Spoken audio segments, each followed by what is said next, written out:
Президент Садыр Жапаров кыргыз тилин күнүмдүк жашоонун бардык чөйрөсүндө негизги байланыш каражаты катары колдонуу деген ой тилекке сөзсүз жетүү зарыл деп эсептейт. Бүгүн 23 сентябрда мамлекеттик тил күнүнө карата куттуктоосунда мамлекет башчы муну өткөн тарых, азыркы учур жана эртеңки келечек талап кылып жатканын белгилеп, мындай асыл максатка жетүүдө бизде саясий эркта жалпы элдик колдоо да бар деп айтты. Куттуктоосунда Жапаров мамлекеттик тилде иш жүргүзүүгө бизге калуу гана керек. Биз өзүбүз үлгү бололу деп азыркы учурда эне тил маселесине олуттуу мамиле жасап, документтердин баарын мамлекеттик тилде жүргүзүлүшүнө көңүл буруп баштадык. Мындан сырткары дагы бир топ иш пландар бышып жетилип турат. Ошондуктан бардык тараптарды ар кандай шарт жагдайга шылтолуп, илгертеден келаткан инерция менен эле иштей берүүнү токтотуп, өз тилибизге, демек элибизге кызмат кылууга чакырам деди. 1989 жылдын 23 сентябрында Кыргызстанда мамлекеттик тил жөнүндөгү мыйзам кабыл алынган. Кыргыз тили мамлекеттик, ал эми орус тили расмий деген макамга ээ. 23 сентябрь мамлекеттик тил күнүнө жана мамлекеттүүлүктүн 30 жылдыгына карата Ош мамлекеттик педагогикалык университетинде атайын декада жарыяланган. Бүгүн декаданын 4-күнү улуттук көргөзмө уюштурду. Президент Садыр Жапаровдун инсандын адеп акылактык жана дине маданиятын өнүктүрүү жарлыгынын негизинде элдик оюндардын жандуу көргөзмөсү уюштурулган. Ага окуу жайдын бардык факультеттери катышып, сынактан өтүшкөн. Ал эми Кыргыз Республикасынын президентине караштуу мамлекеттик тил боюнча улуттук комиссия тарабынан мамлекеттик тилди өнүктүрүү боюнча пландар иштелип чыккан. Бүгүнкү күндө анын негизинде мамлекеттик тилде иш жүргүзүү боюнча да семинарлар уюштурулуп жатат. Ошондой эле чет жерден келген жарандар үчүн кыргыз тилин окутуу методикалары жаңыланууда.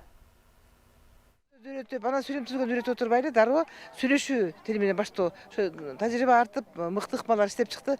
Мына ошо деңгээлге жараша үйрөтүүгө багытталуудабыз. Мына ошол жемишин берет деген ойдомун. Кыргызстанга келип түшкөн ар бир башка элдин жараны дагы келип кыргыз тилинде сүйлөш керек экен.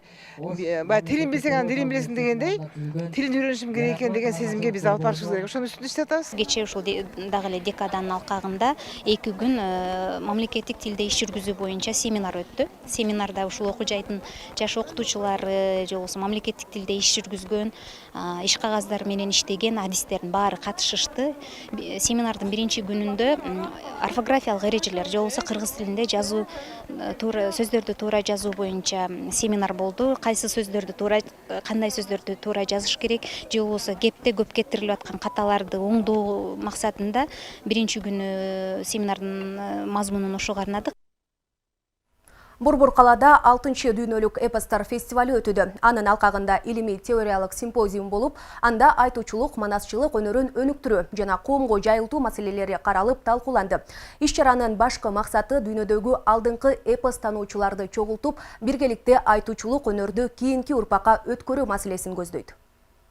Бүгүн Бишкектеги улуттук филармониянын алдында чоң саамалык өтүүдө. Салтанатка дүйнөнүн 22 өлкөсүнөн илимпоздор жана адабиятчылар келген. Саамалыктын алкагында конокторго кыргыз элинин эң башкы делген маданий баалуулуктары, каада салты жана улуттук тамактары көргөзүлдү.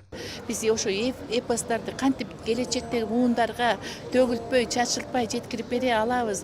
Анан ушу уникалдуу биздин өзгөчө мына Кыргызстанда өзүбүздүн уникалдуу манасчыларыбыздын өнөрүнө биз кантип ушул өзгөчө маани бере алабыз деген ушундай маселелер талкууланат. Чындыгында мына ааламдашу дүйнөнү каптап келди. Ошо бүргүчтөгөн ааламдашуунун агымында биз канчалаган улуттар жок болуп кетип атат, канчалаган этностор жок болуп кетип атат. Мына ошондо биз улуттун улуттугун, өзгөчөлүгүн сактап, этностун бир маанилүү, маданий өзгөчөлүгүн сактап турган бул биздин асыл милдеттерибиздин бири. Салтанаттын эң башкы максаты дүйнө элине башка улуттарда сейрек кездешүүчү өнөр болгон манасчылыкты жана эң көлөмдүү делген эпосубузду таанытуу болуп саналат. Өзүбүздү ата-бабаларыбызды даңазалай турган, өзүбүз касиетибизди даңазалай турган ушул жер да, ушул жер.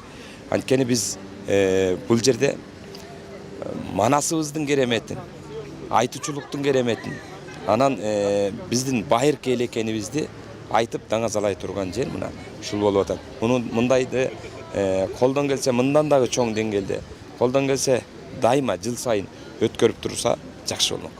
Фестивалдын алкагындагы иш-чаралар бир топ бөлүктөн турат. Буга чейинки бөлүгүндө көптөгөн мамлекеттердин алдыңкы окумуштуу илимий изилдөөчүлөрү тегерек столго чогулуп, эпосторду сактоо, колдоо жаатындагы маселелерди талкуулашты. Муну менен катар эле ар бир катышуучу өз мамлекетинин ушул жаатта жараткан ийгиликтери менен тааныштырып, тажрыйбалары менен бөлүшүштү. Симпозиум максаты эми мен жогоруда айтпадымбы, илимий чөлүдөгү адамдар алар бир эле ушул өзүнүн темасына бет ала албай, тектеш элдердеги маданият, тектеш элдердин таасири сыяктуу нерселерди изилдешет. Анан биз ушулар аркылуу балким өзүбүзгө бир пайдалуу, өзүбүздүн илимге тиешелүү бир нерсени алып чыгабыз деген ойлорубуз бар.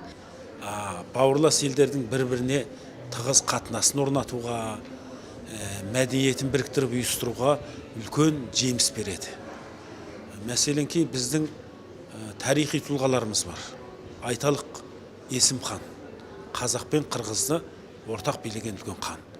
Ол туралы бүгін міне осы жиында 160 жылға толып отырған Тоғалақ молда жырлаған. Сол ер ешім епісі. Ал енді оның Қазақстанда да жырлаған ер есім туралы. Сонда қарап отырсаңыз, бір елдің үлкен бір патшасын Қазақта жырлап отырады, Қырғызда жырлап отырады. Эске салсак, дүйнөлүк эпостор фестивали долбоору Кыргызстанда 2006 жылдан бери ар 3 жыл сайын өткөрүлүп, улам аудиториясы кеңейип, козголуучу тема актуалдуу бойдон калып келет. Чет элден келген окумуштуулардын айтымында манас айтуучулук өзгөчө бир адамга берилген талант. Аны сактап калуу, улантуу жана маданий мурас катары баалоо заман талабы. Бүгүнкү болуп жаткан саамалыктардагы аны коргоого, сактоого жасалган мыкты кадам болуп саналат. Фестиваль 25 сентябрда аяктайт. Ильяс Анарбай уулу, Улукбек Азбек уулу, Нур Ньюс, Бишкек.